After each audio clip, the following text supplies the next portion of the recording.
Best friend से public enemies तक। और ये सारा अली खान और इब्राहिम अली खान के बीच ऐसा क्या हुआ कि दोस्ती टूटकर फिर बॉलीवुड कंट्रोवर्सी बन गई।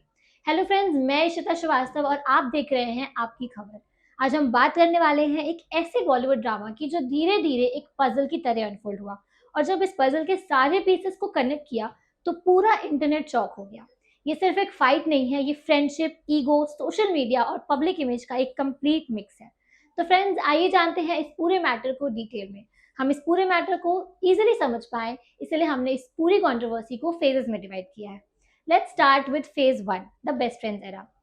औरन अवत्रमानी, जिसे लोग औरी के नाम से जानते हैं, और सारा अली खान कभी काफी क्लोज फ्रेंड्स हुआ करते थे।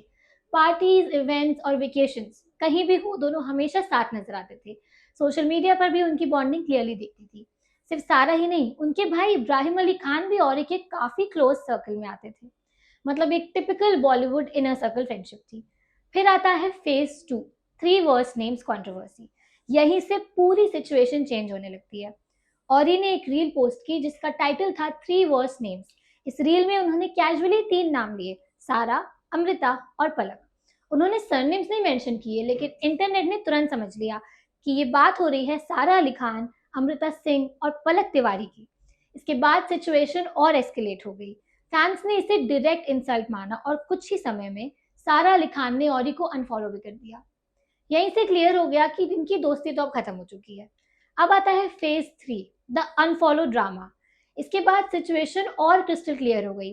सारा ने औरों को अनफॉलो कर दिया और इब्राहिम अली खान ने भी एक डिस्टेंस मेंटेन कर लिया। बाद में औरी ने खुद कंफर्म किया कि भाई उन्होंने सारा को पहले ही अनफॉलो कर दिया था और वो इब्राहिम को भी काफी टाइम से फॉलो नहीं कर रहे थे। मतलब फॉल आउट तो इनका काफी पहले से हो गया था, बट सोशल मीडिया सिर्फ उसका एक विजिबल पार्ट था। नेक्स्ट फेज है phase four, the trauma statement. अब सबसे शॉकिंग स्टेटमेंट आता है। एक इंटरव्यू में औरी ने कहा कि सारा के साथ फ्रेंडशिप मेंटेन करना मतलब उनकी मदर के ट्रॉमा को इग्नोर करना। ये डायरेक्ट रेफरेंस है अमृता सिंह की तरफ। लेकिन जब उनसे डिटेल्स पूछी गई तो उन्होंने सीधे क्लैरिफाई करने से मना कर दिया। इसी वजह से स्पेकुलेशन और ज्यादा बढ़ गई, क्योंकि क्लेम तो बहुत सीरियस था लेकिन उसका एक्सप्लेनेशन बिल्कुल नहीं दिया गया। Moving on to phase five, the podcast blast. Controversy तब और बढ़ गई दोस्तों जब औरी एल्विश यादव के पॉडकास्ट में नजर आए। जी हाँ, औरी एल्विश यादव के पॉडकास्ट में नजर आए, जहां एल्विश ने उनसे पूछा कि इंडस्ट्री में सबसे बेशरम कौन है। इस सवाल में उन्होंने जवाब देते हुए सीधा इब्राहिम अली खान का नाम ले लिया। उन्होंने ये भी कहा कि उन्हें पॉडकास्ट पर बुलाना चाहना चाहिए। ये एक डायरेक्ट पब्लिक कमेंट था जो कंट्रोवर्सी को और भी ज्यादा बड़ा कर गया। दोस्तों, फिर आता है फेज सिक्स, सारा पर डिग। इसके बाद एक इंसिडेंट ने सिचुएशन को पूरी तरह और सेंसिटिव बना दिया। एक इंस्टाग्राम रील में औरी एक ग्राफिक टी शर्ट पहने हुए नजर आए। उस रील पर एक यूजर ने उस डिजाइन को लेकर एक सार्कास्टिक सवाल पूछा, जिस पर औरी ने रिप्लाई किया, जो काफी लोगों को एक बॉलीवुड एक्ट्रेस की फिल्म जर्नी पर टॉन्ट जैसा लगा। जी हाँ, उसने इनडायरेक्टली सारा अली खान का नाम लिया। औरी ने कहा सारा अली खान हिट्स जैसी लाइन यूज करी गई। इससे सीधा उनकी बॉक्स ऑफिस परफॉर्मेंस पर कमेंट माना गया। इसके बाद कई लोगों ने इसे अननेसेसरी पर्सनल डिग और करियर शेमिंग तक कह दिया। दोस्तों, अब आगे बढ़ते हैं फेज सेवन की तरफ, इब्राहिम बर्थडे ड्रामा। इस कंट्रोवर्सी का सबसे ड्रामेटिक मोमेंट इब्राहिम अली खान के बर्थडे पर आया। जहां नॉर्मल विशेस एक्सपेक्ट की जा रही थी, वहां औरी ने एक क्रिप्टिक पोस्ट वीडियो शेयर किया। वीडियो का कैप्शन था, what happened to that one friend. Video में कुछ ऐसे विजुअल्स थे जिससे लोगों ने इब्राहिम से कनेक्ट करना शुरू कर दिया। इसके बाद क्या, औरी ने कुछ ऐसे कमेंट्स को लाइक किया जो इनडायरेक्टली इब्राहिम पर टारगेट कर रहे थे। इससे सिचुएशन और भी ज्यादा हीटेड हो गई। Moving on to phase number eight, the internet reaction. इस पूरे मैटर पे पूरा इंटरनेट डिवाइड हो गया। कुछ लोगों का मानना था कि और ही अटेंशन के लिए कंट्रोवर्सी क्रिएट कर रहे हैं और उनका बिहेवियर इनअप्रोप्रिएट है। वहीं दूसरी तरफ कुछ लोगों का कहना था कि शायद कुछ ऐसा सीरियस पर्सनल इशू हो सकता है जो अब तक पब्लिक की नजर में नहीं आया है। लेकिन दोस्तों, सबसे बड़ा सवाल ये था कि अगर ट्रॉमा का क्लेम इतना सीरियस है तो उसके बारे में हमें अब तक क्लैरिटी क्यों नहीं मिली है। दोस्तों, अब हम पहुंच गए हैं इस वीडियो के आखिरी पहलू पर, यानी फेज 9 पर, द बिगर पिक्चर। अगर इस सिचुएशन को ब्रॉडर पर्सपेक्टिव से देखें तो ये सिर्फ एक पर्सनल फॉल आउट नहीं है। ये बॉलीवुड के inner circle dynamics, image management और सोशल मीडिया इन्फ्लुएंस का एग्जाम्पल भी है।